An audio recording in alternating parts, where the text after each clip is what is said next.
Liquorland are proud partners of the Pies Nation podcast for another season of footy. Enjoy winter your way with Liquorland, and just as our fans are great supporters of the pod, Liquorland are also great supporters of the Pies Nation podcast. They are, Nico, and during the bye week there wasn't much footy watching going on from my end. I had a bit on in the way of a few functions, so I was sure to drop into Liquorland and sort out all my drinks needs there. A few Carlton drafts, which you mentioned last week, and potentially a few Furfies in there as well, Nico. So yeah, it was really good. So head on down to Liquorland for all your beer, wine and spirit needs. Not much better than that. Jack, Liquorland, from the land you love. Please drink responsibly. Are you in the market for a new or used car? Head down to Bay City Auto and say g'day to Adam Sawicki and his team, located on the Mornington Peninsula. And Jack have got so many great car options, new or used, for just about anybody. Absolutely, they do, Nico. Located just down there in Frankston. They've got a wide range, which includes Kia, Nissan, Mitsubishi, Suzuki, GMSV, Renault, Isuzu, Mahindra, and SsangYong. And they also have a wide range of new and used cars in stock available, ready for you to go. They have a very, very friendly team down there, so no doubt. If you're in the market for a new car, definitely worth going down there and checking them out. Hello, everybody. Welcome to the Pies Nation podcast, where the pies are hot and the drinks are cold. My name is Nicholas Sacco, your host for this week's episode 16 of Season 5, or episode 129. If you're counting from the beginning, we've had a refresher, and we're pumped to see what the rest of the 2023 campaign has in store for the Mighty Pies, and there's no better way to do that than some very special guests to join us in the studio. But before I introduce that guest, I'll start with one of our regulars here, of course, Jack Dugan. Welcome. Nico, week off, nice and rejuvenated, interested and keen to get back this week. Did you do much on the bye week, mate? Nah, not a lot. Went along, got dragged along to Michael Bublé on Friday night. Oh, okay. We have to chat about that for a my minute. lovely partner, my sister and her husband. And I got to say, for a bloke that usually only turns up during Christmas time, he was fantastic and I really enjoyed it. So, There you go. Yeah. We might have to delve into that a bit later in the show. But we've got two very special guests to get straight into, so we won't waste any further time. First of all, from Bay City Auto, a very good welcome to Adam Sawicki. Adam, welcome, mate. Thanks, boys. Listen, Jack, my wife went to Michael Bublé and I got her to go for friend. I got out of it. So I had drinks at the pub with my mate. Well, they had it, but they said it was a very good concert too. Yeah, it was elite. And Chantal, who Adam knows quite well, she was building it up for, months and months out. So, yeah, she was stoked. Well, tell us a bit about that partnership before we move on and how that's all come about. Yeah, so I actually met Adam for the first time, funnily enough, 2019 against GWS. I flew over to Sydney with him through a mutual friend, and we won't talk too much about the game, Nico. I think you remember that. It was all over at quarter time. But you couldn't get into the pub at quarter time. yeah. It was like $10 to yeah. 1 that game. Do you remember? Yeah, No, I don't remember it. At GWS, yeah. But yeah, met Adam through there. And then recently my partner, Chantal, has started working at Bay City Auto Group in Frankston. And You learn something every day. Yeah, and then No. funnily enough, found out our boss, was the bloke I met when I went to Sydney. And we've had a bit of a friendship from there, and good to see Adam jumping on board, supporter of the pod, which we found out later on as well, which is cool to hear. And yeah, hopefully a long-standing friendship between Bay City Auto Group and Pies Nation. Well, we always have a guest, a crowd competition winner each week, so great to have a live one in studio pretty much with you, Adam. No, Tell looking us a forward bit to it. about Bay City Auto Group and, I guess, a bit about the company. Yeah, so and family everything like business, been there since 86 down in Frankston, and we're predominantly Holden for a long, long time, and hence I got involved with Holden. Collingwood and Holden were sponsors for many, many years, and a few of the boys got lucky to drive some Holdens, and I think out of 30 dealers in Melbourne, I might have been the only Collingwood boss dealer principal. It was a mixture, and I just got a foot in there, and we'll probably talk a bit more about it later, but that's how I got to meet our special guest, and it's just been great. And then Holden left the country, so but it was still called the Holden Centre for a while, you probably remember, after Holden left, so that was still good, and got a few privileges like that. We still had to, I remember last year at the start of the year, I was one of a few that Craig McCrane, Justin Lepridge's first day, we had to find 2 Holdens, used ones, and drive them into training, and I got to speak to them. I knew Leopard before that, but there's some privileges still, but it's not the Holden Centre anymore. But anyone wants to buy a car, we'll always look after the pod guests. We've got Kia, Mitsubishi, Nissan, Suzuki. We've gone nuts. Isuzu, used cars, but yeah, Chantal came aboard and is doing a great job there. That's be what Jake told me to careful. say. Yeah. Yeah, no. Be careful of that fiery Italian Yeah, that yeah. works in the Kia dealership. No, she's very good, and I've given her permission. If I always say it's a joke, if Collingwood win, you can have the whole week off. But she doesn't believe me. But one time she did have the week off, but she was sick. Yeah. Oh, It's like the good old Bob Hawke America's Cup. If anyone sends their staff in, any Collingwood supporter doesn't have to turn up on Monday Un-Australian. if we win. Exactly. That's perfect. Well, Yeah. it's a great lead into our very special Yeah. guest in the studio, Collingwood superstar, All-Australian, Copeland Trophy winner, Taylor Adams. Welcome, Taylor. Thanks for coming on. No, thanks for having me, guys. Looking forward to it. Tell us a bit about your relationship with Adam, how that came about. I mean, you mentioned a little Yeah. bit there, but great to have everyone on board. Yeah, I was one of the lucky guys that got to drive a Holden back in the day when the club was sponsored by Holden, and formed a great friendship with Adam and his whole family. The big boss, Adam's dad, he's actually a North Melbourne supporter. So, yeah. Jeez, how'd that happen? yeah, My uncle Incredible. brainwashed me when I was a young boy. Yeah. Had a box at Victoria Park and stuff. So yeah. yeah. So we're lucky to kill have him. Adam as a Pie supporter. Yeah. Yeah. Adam, we always ask our guests who win the crowd competition about their journey to be a Collingwood supporter. You just touched on it there. You able to elaborate more about what that looked like, growing up through, a pretty great period for Collingwood fans. Obviously, we'd miss out on a lot of premierships due to our grand final record not being that great. But yeah, you able to speak on Yeah, to of that? course. So we've all gone through it all, but I'm 48 now. So a quick story, 1990, like I was 15 years old and used to get the bus to Waverley and with my mates, and September was always school holidays and we were always up in Queensland, and I got brainwashed by my dad's brother, my uncle, who was willing, when Collingwood played in the granny, to pick me up at the airport, take me to the granny, and my dad wouldn't let me go. So I missed the 1990 granny. And then because my dad's North Melbourne, they won a few in the 90s, so he was enjoying that.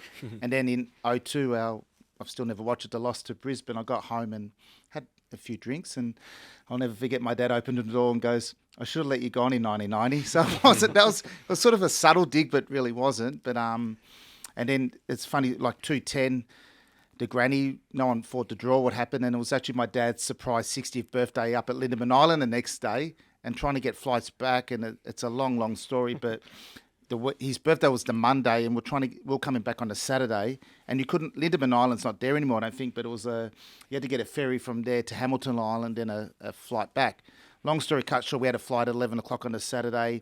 I had a 3-month-old then, but my parents were going to take him. We were just going to go straight to the G. We get into the boat about 9:30, and the backpackers were running the boat, and the engine didn't work. And I could hear them going, this is stuffed. And my dad was looking at me, but the gods pray, and somehow the boat started. The plane, because we thought the plane was going to go, but it was 15 of us on the plane at Hamilton Island. We got there and we got to celebrate the granny. But it's just my uncle brainwashed me as a young boy. The good old Victoria Park, which a box back then was just this brown box at the back of the grandstand, but a few drinks and all that. And he used to have a supermarket in South Melbourne and took us there, bribed us with lollies, and we got to train at Victoria Park nearly every Saturday, because in the car industry, my dad used to work every Saturday, and footy was always just Saturday day back then. So that's my story. But Did you? Am I remembering this correctly? Did you get along to the grand final, the replay, that is, with your wife, who happens to support the opposition team? Yes. How did that go down? Not very good. Yeah. It was myself, my wife, who Tay knows Devet, my sister Renee, who's mad Collingwood, and a friend of mine, Shane, who's mad Collingwood. And after the siren, a minute later, I think we were 2 rows in front of us because everyone was hugging, and she was back there. And I said, I'm off to see Lionel Richie at Amy Park. And there's another story about that. Isla, my daughter, who's now 13, it was whoever wins the granny is who Isla should barrack for. Somehow she's Saints. So I know how to run a business, but I couldn't get her to. But as Tay knows, my other 2 kids who love Tay, Olivia and Brady, are mad Collingwood, so I got 2 out of 3. Yeah, we love young Brady, Nico. We got to hang out with him at Yeah. Mingle with the Magpies a few weeks beautiful. ago, and he gets around like he owns the joint. He loves it. He's 8. He's going to get me killed at a game. He's already 8, sticking up his. I'm proud of him. Yeah, proud dad. I love that. Yeah, Before we no. do let you go, Adam, it's been a big year for the Pies. We've been going pretty well at the moment. With Taylor in the room, do you think we can go all the way? I'd love to say, yeah. I've always, everyone at work goes, oh, look how good you're keeping. I said, I'm keeping it under lid. All I can say is got a tattoo that says "to be advised." Yeah. Oh, okay. Yeah. And for Collingwood supporters, we don't book your holidays yet. There's no draw anymore after a grand final, but it's just the boy, knowing, and Tay will talk about it. The club, they sort of we've been involved quite a lot. A few of us boys were sort of called the stalkers by some of the players. The Craig McRae influence and the Lepage and Bolton is the main thing. And that's how I try to run my work. Like the culture has changed and it's just a happy environment. And hopefully Chantel says that. But it's just a good environment and to be in there and there's no pressure. It's just positivity all the time. And that's another step into it, which it's great to see. So let's hope. Adam, great to have you on as part of the podcast. And thanks, Luke, for letting me be subbed in for a bit. We'll make that sub and we'll get Luke in. So thanks again. Cheers. Thank you. Well, Luke Humphries, welcome. Thank you. I am here, everyone. So great to have you, Tay, and really excited to get this episode. Welcome back, Luke. Yes. Now, Tay, I don't know if Michael Bublé's your go, but what's a bye week look like for you, or what's it been like over the last few years in terms of just that break off during the middle of the year? Yeah, it's sort of come at a great time to buy. I mean, obviously going into the buy after a loss is not ideal, but I thought the guys were ready for a buy mentally, more so than physically. And for me, I shot up to the Sunshine Coast, spent a few days up there with Jeremy Howe, his wife Carlia, and their little boy Xander, and my partner Ellie, and then spent some time with DC, Darcy Cameron, and Scott Selby was up there, and half of Melbourne and their players were up there. So chased the sun.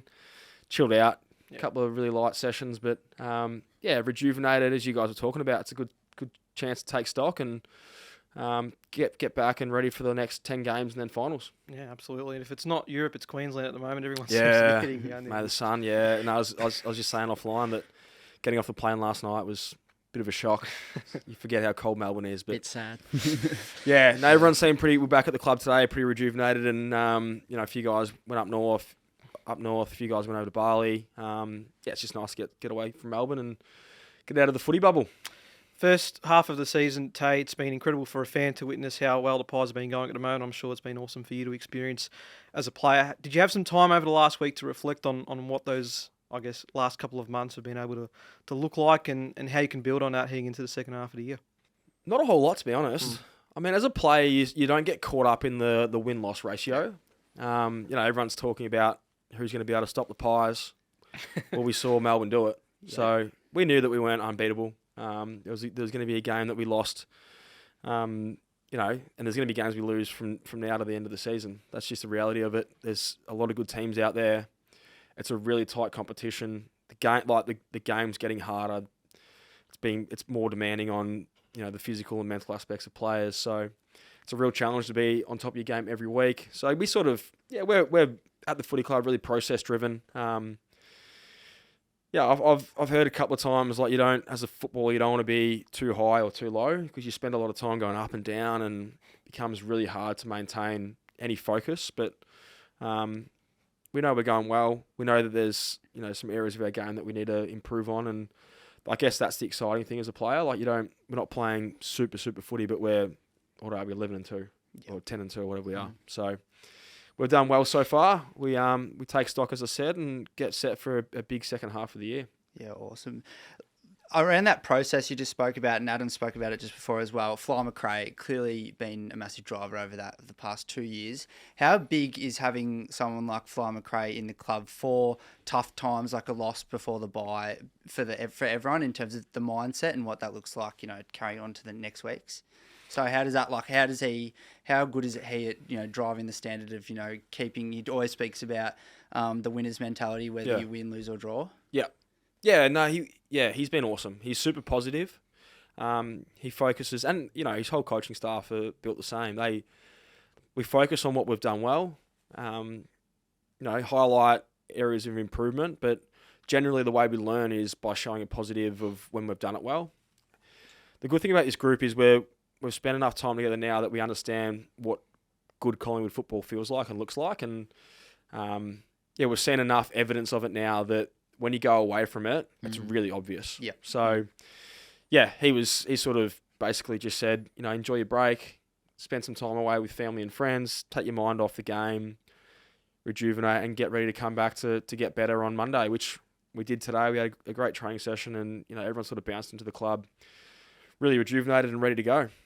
I'm interested on this one just because I've umpired a lot of footy across my life, and then I've played a lot of footy as well, and also being a massive fan. But thoughts on the the dangerous tackle sort of rule that's really been emphasised at the moment within the game, and how you see it as a player. Do you know what you can do or can't do, or does that need to be made clearer?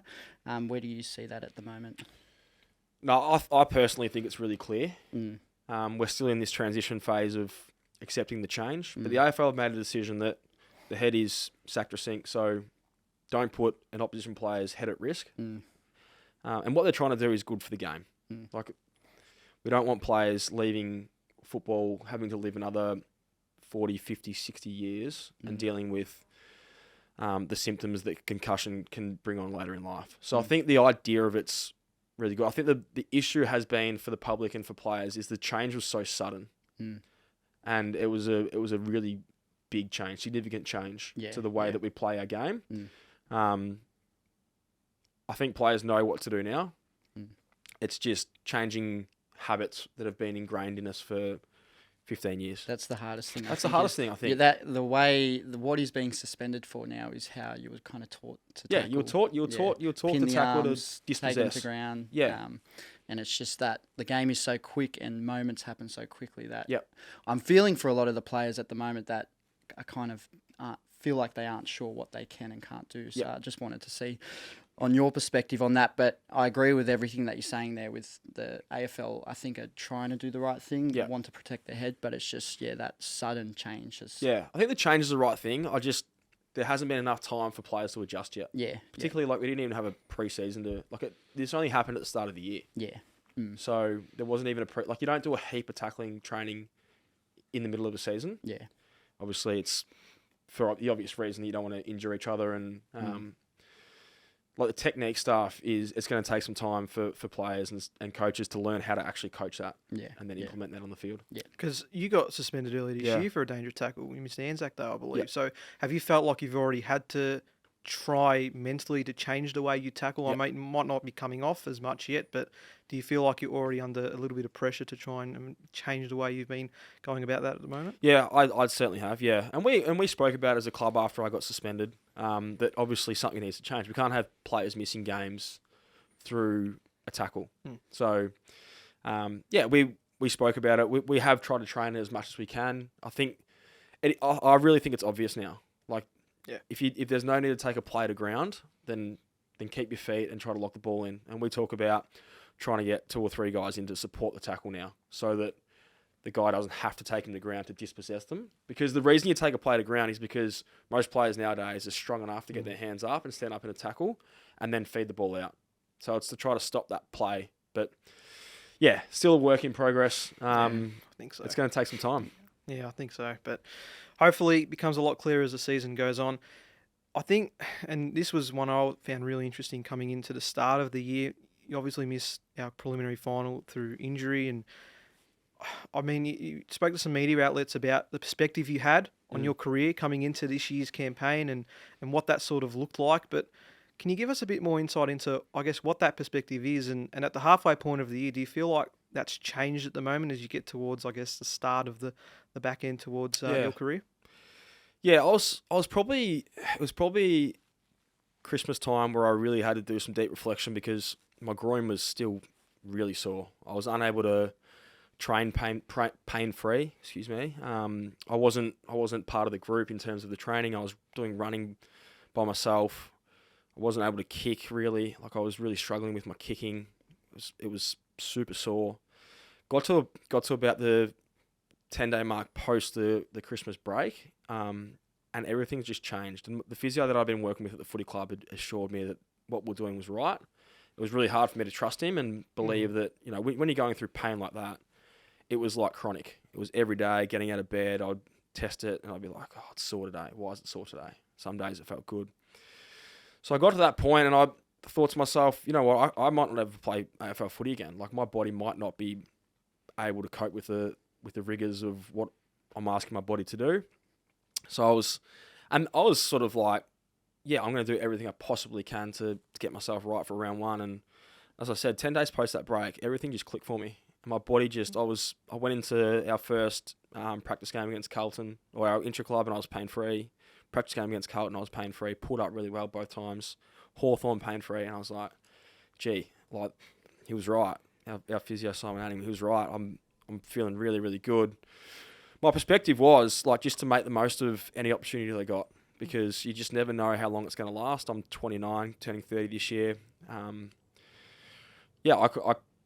didn't know if I was going to play much more senior footy. So I think it's a nice perspective to have, like going out there every week knowing that you want to make the most of it and just enjoying being out there with your teammates. Like we've got such a great opportunity this year. And we had a great opportunity last year, and I was unfortunately unable to be out there. But make the most of it. It's really, and I probably should have been doing that most of my career. Like it's a pinch myself moment to be able to run out in front of 85, 90,000 most weeks and do what I love to do. So probably just a bit of a reminder for me. Is it underestimated, mate? You obviously speak about the significant physical pain you're in during that time, but is it underestimated the mental health effect that can have at the time that it comes in? We're very lucky we live in a society where mental health is being propped up and it continues to evolve every day. But are you able to speak to, how important having a perspective like that is for your recovery from a mental side of things as well as a physical side? Yeah, definitely. Yeah. I mean, you got to have you have got to put things into perspective in terms of like, all right, if you don't play another game of AFL footy, I'd be extremely flat, but I'm still lucky. Yeah. So that side of it's I was able to come to terms with that, which is okay. Yeah. The other side is like waking up every morning and dealing with pain. Like that causes you to feel like crap. Yeah. And we're being asked to perform week in, week out in pre-season. It's every second day. You got to get on the track and you got to do 12 to 15 Ks. You got to get in the gym. You got to lift heavy weights. So doing that through pain makes it's hard enough, feeling good. Yeah. Doing that through pain makes it really, really difficult. So, I just went through a bit of a patch there where I had to work my way through it, and I was supported really, really well by our head of fitness, Jared Wade, who's been a great acquisition since coming on, and all the support staff in the fitness team. We're just in such a privileged position that we get that support. Yeah. And we've got, a psychologist at the football club and access to psychologists outside the footy club. So, yeah, I was able to work through that with a heap of support. Heaps of players go through it. Injury throws many challenges at players, but one of them is definitely the mental strain that it puts on you. Trying to get back. Yeah. I can speak to waking up with pain every day. I just went through an ingrown toenail. So Oh, God, yeah. that was pretty tough for a few weeks there.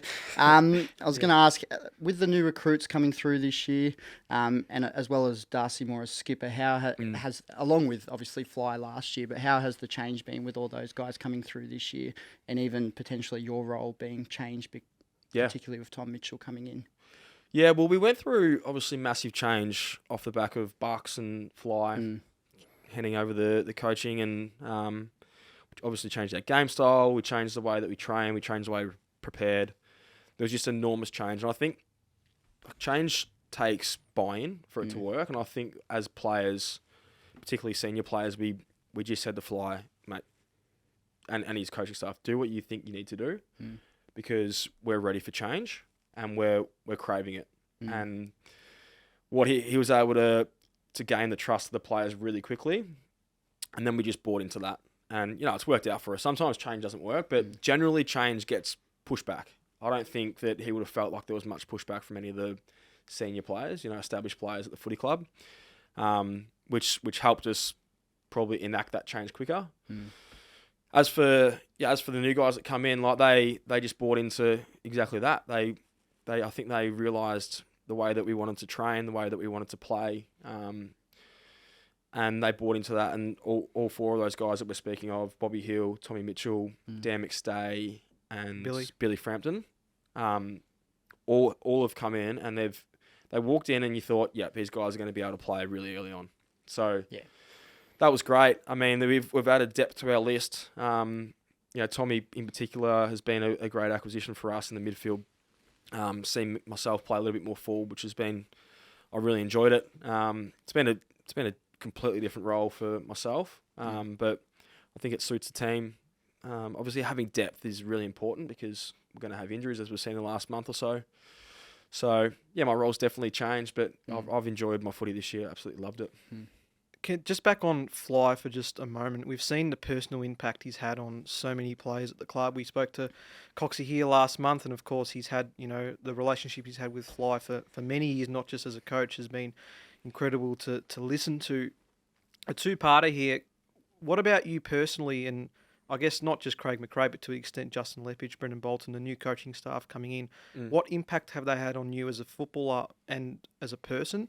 And if you're willing to share, we've been seeing players over the last few weeks have some words written in the insides of their jumper. If it's something you'd be keen to share, I know you don't have to, but I know that's been something that a lot of the players have really embraced, and that's just been coincided with the mentality and the culture that's been brought into the club over the last 12 months. Yeah, so personally, I'm a big fan of like challenging the status quo in terms of leadership and management, and how to get the best out of teams. And yeah, as an athlete, and being as a part of a team sport, you're exposed to different methods of how things work at footy clubs. And I think the thing that I've seen most with Fly has been the positivity, the empowerment, the way that he empowers his staff, right from, the most junior development coach all the way up to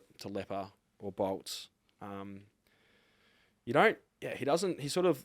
His role as senior coach is to bring us all together, and he's done that exceptionally well, and then sort of reinforce what we call our jumper acts, or I'm not sure the best way to put it, but he sort of coaches what we call the jumper, which is like tackles, teamwork, selflessness, picking guys off the ground, for example, if you're talking about an action.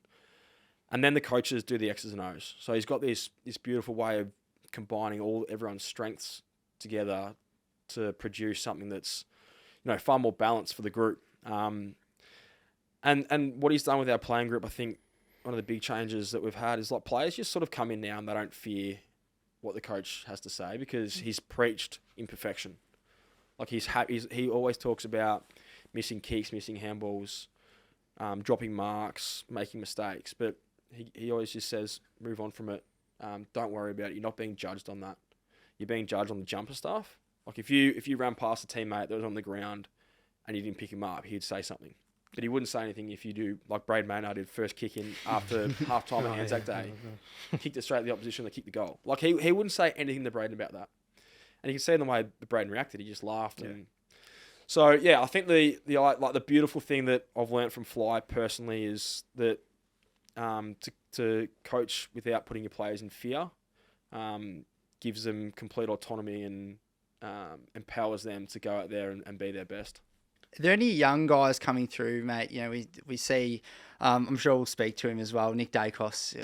We don't need to say, we bang on every single week about him and his greatness. But are there any young blokes coming through that perhaps, have only played a handful of games that you see could be, future leaders at the club, or, future people who are going to get a game week in, week out? Yeah, we've got super depth. And the challenging thing at the moment is we're playing such good footy, and we've got a lot of good players that there's guys who are playing VFL that probably wouldn't be at most clubs. Yeah. So, like Finlay McRae hasn't played a bad game this year. Yeah. And it's like we speak about it openly, like, Finn, you're doing nothing wrong. But unfortunately, like there's players in front of you in the ones at the moment that are also playing really well. Yeah. Josh Carmichael, another one. Arlo Draper. We've got serious depth down there. Like Oscar Steen's really come on the last month or so. Our rookie, was he rookie or?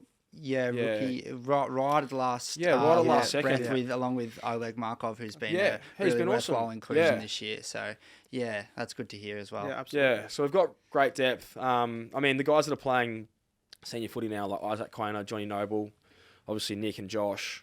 I see Isaac's got great leadership potential. Same with Nobes. These guys are a part of what we call our emerging leaders group, and they're part of the reason why we've made such a big move up the ladder in the last 18 months. Yeah, we've got great leaders that expand greater than myself, Pendles, Howie, Steele, Braden Maynard. These guys, that we've got guys now that are there's probably 15 or 16 guys that could easily be in our senior leadership group. Yeah. Nice, So that's good to yeah, it hear. makes a big difference. Yeah, absolutely. You mentioned emerging leaders, but our current one at the moment, Darcy Moore. What's the qualities that he's been able to bring to the table that Yeah. you've enjoyed so much as playing under him as a captain? And I guess not to compare him with Pendles, of course, because we know how incredible he has been as a captain for so many years. But what have the situations been like in terms of having those two as captain at the club? Yeah, it's so funny. Like he's been exceptional this year, Darcy, in terms of his on-field performances. Off the field in terms of, and on the field in terms of his leadership, nothing's really changed, to be honest. He just To me, does he the just coin flips the toss. coin. Yeah, like seriously, and like speaks to us before the games. But he does what he does really well is he brings the fans along Yes, with he us does. really well, and that's a huge part of the job. And yeah, I mean his footy on the field has probably gone to another level, but I think that's just natural progression given his age demographic and where he's going with his career. I've always, like the last 3 years, I've always seen him as the best key defender in the game. His body's holding up really well now, so there hasn't been too much change. Like internally, it doesn't feel much different. Pendles is still a great leader at our football club. He's still really involved in the decision making behind the scenes. And yeah, Darcy's similar to Fly. He empowers other leaders. We've seen Braden Maynard step into the leadership group this year, and we've seen him have his opportunity to grow in that space. So, yeah, not a huge change from my perspective, but in saying that, Darcy's continuing to do a great job. He brings us right along. How good is to see when he walks into the full back square and pumps up the Ponsford end. It's good. I'm going to do another bit of a backflip here and just want to speak about Nick Dacos. Buck said in 2021 that if he was able to, from a legal standpoint, he would have had him in the side. And I think a lot of people said, oh, yeah, whatever, he's only a kid. But it really has blown us all away. And I think what's blowing us away more and more is his improvement week to week and how he can take his game. He gets tagged one week, deals with that. Fly throws him up forward, he deals with that well.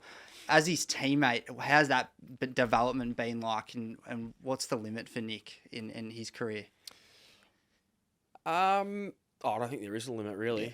Like, the thing about Nick is, well, he probably came into the club as what I would say the equivalent of a 23, 24-year-old in terms of his mentality, his mindset, his maturity.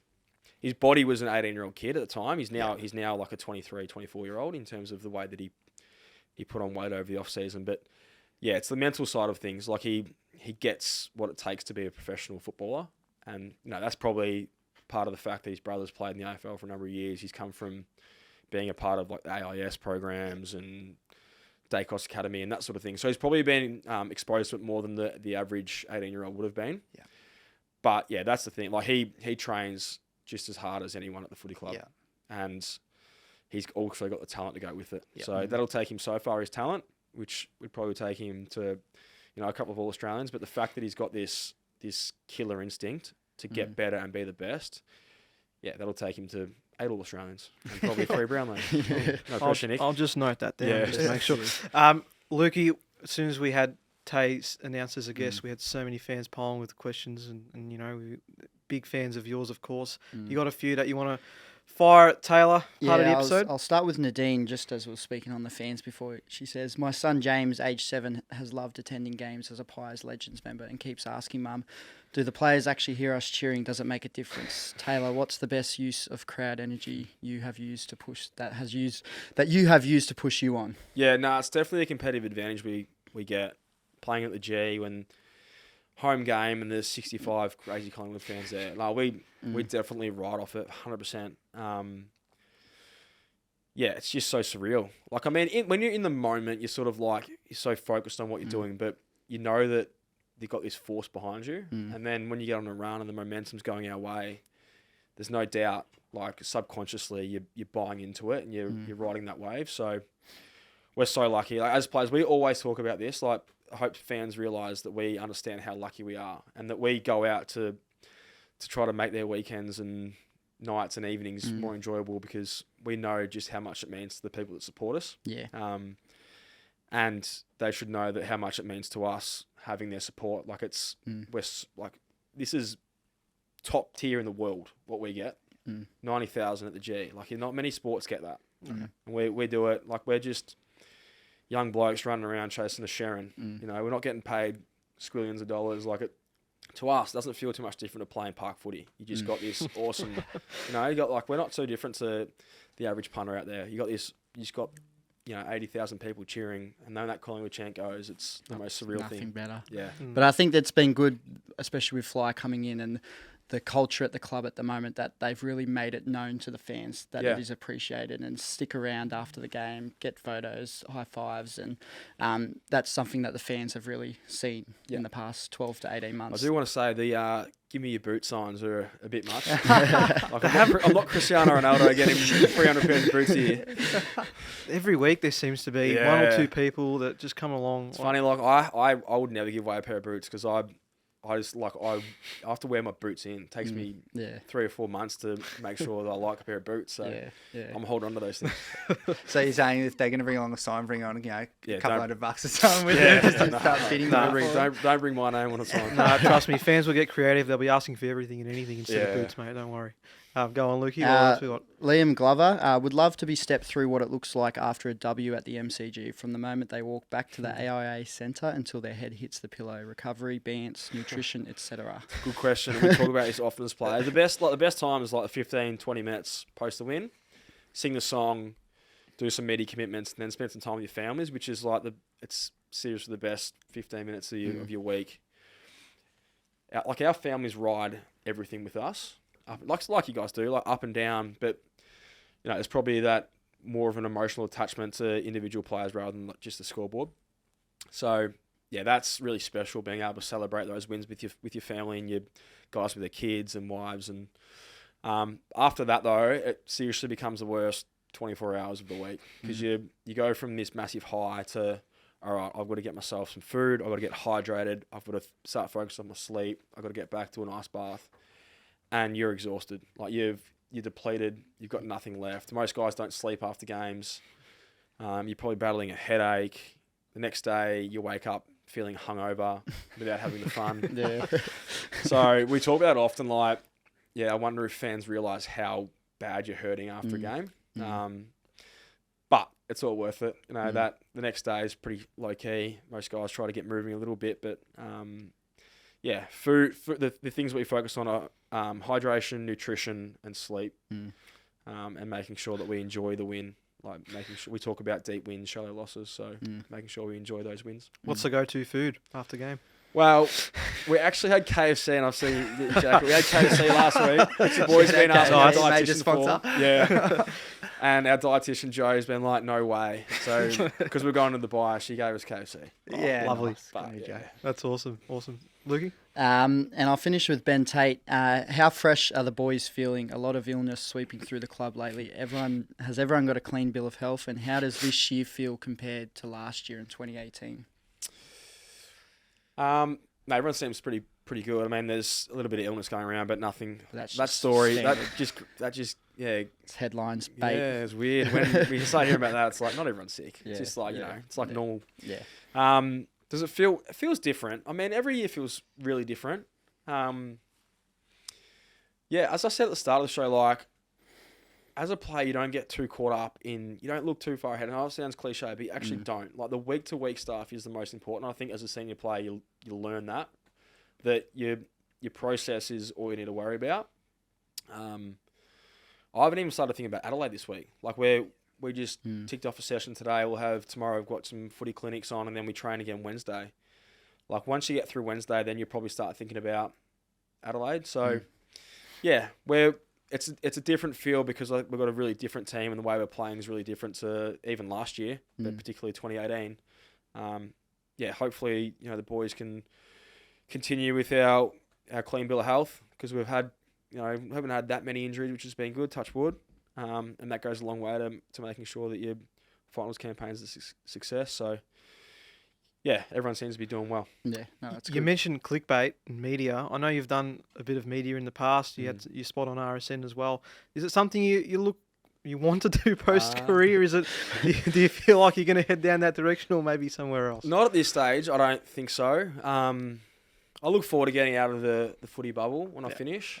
I love it. Like, I love footy, but It's exhausting. Yeah, it's exhausting. Like notoriety. I mean, there's just so much pressure. Like you just can't escape headlines and reading headlines that aren't accurate. Not even like outrageous headlines. Just like reading people have their take on why Melbourne beat us. Yeah. Is like comical when you're in the game because it's just a lot of the time not accurate. So I shouldn't get worried about that, but it does. Like you sort of can't get away from it a little bit. So I look forward to giving myself a bit of time out of the footy bubble. I want to challenge myself in some other areas and do some other things, but I'll absolutely love footy, so I'll definitely at some point come back to it. Yeah.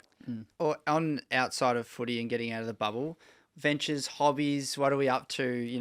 And we spoke about buy is probably more of a chance to rejuvenate as opposed to put towards something. But, I know you're good friends with Jeremy Howe, Darcy Cameron, they're mad golfers. Yeah. You hit the golf ball. Do you get out very often with I them? like playing golf, yeah. Golf's a good one. I'm not very good, but I love getting out in the course, and especially in like summer when it's a bit warmer. I'm starting at the moment doing an MBA at Deakin, which takes up a bit of time. Currently in a mid-trimester break, which is nice. I'm not too dissimilar to probably what you guys are like. Hang out with mates. I've got a really close group of friends that I went to school with. We graduated in 2011, so it's been a long time now. So spending time with them, I'm really, really close to my family and my partner's family. So, footy takes up a lot of my time, but outside of it, a bit of study, like to play golf, looking forward to travelling at the end of the year. But, pretty cruisy. Yeah. Nice. Nice. Other sports that sort of Yeah, NBA. interest? Yeah. Happy with Denver this year? Or Yeah, and I was happy. I was kind of, I'm a Golden State man, so a big right. Steph Curry fan, but I was, once they were knocked out, I was keen on Jimmy Buckets hopefully getting a chip, but I was equally happy with Jokic winning one, given what he's done in the game, and I think that they were the best team.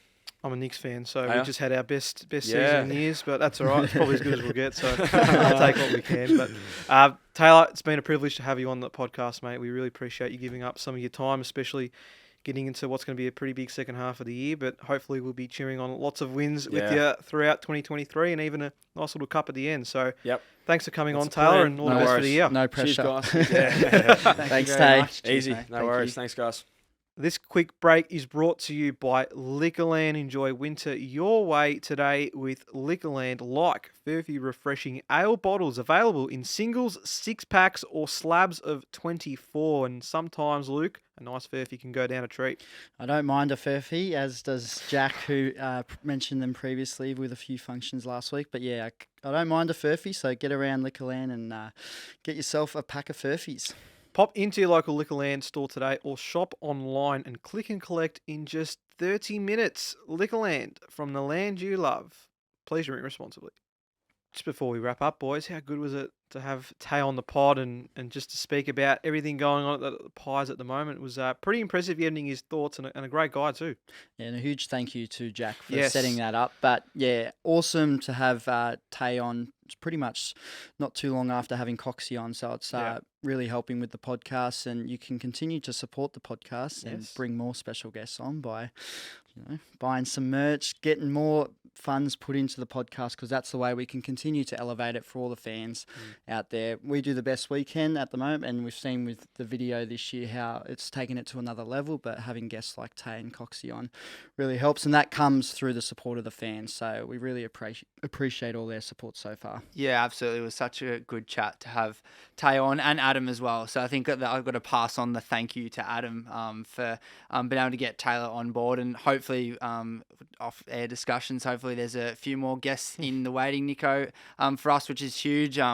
Obviously your support as well, as Lukey mentioned, is a great factor in the guests, the type of guests and people that we have on to have a yarn with us. So yeah, keep listening, keep getting those numbers up, and if you can, get along and buy some merch. Follow Instagram, Facebook, Twitter, TikTok. Subscribe to YouTube. Give us that 5-star rating. Everywhere. Spotify. As you Apple say, we're Podcasts. everywhere. We are Nico. everywhere. So for us to keep. Ever since we went on to TikTok, I'm being recognised down the street. Hey, Is that right? big time. I can't believe the Gosh. TikTok. Well, but if you want our egos to get even bigger, there's only one way to do it, and that's follow. But it's been a nice little mid-season episode. We've got a big game coming up against the Crows this week, and hopefully it's a back on the winners list type of game for us. So until next week, Jack and Luke, thanks for stopping by. No, thank you, Nico, and thank you, Jack. Thank you, boys. Looking forward to doing it next week after a W. I've been your host, Nicholas Sacco. You've been listening or watching to the Pies Nation podcast, where the pies are hot and the drinks are cold. Thanks for listening to the Pies Nation podcast, and thanks to Liquorland, who are proud partners of the show. Enjoy winter your way today with Liquorland. Pop into your local Liquorland or shop online to pick up all your favourites just in time for the game. Liquorland, from the land you love. Please drink responsibly.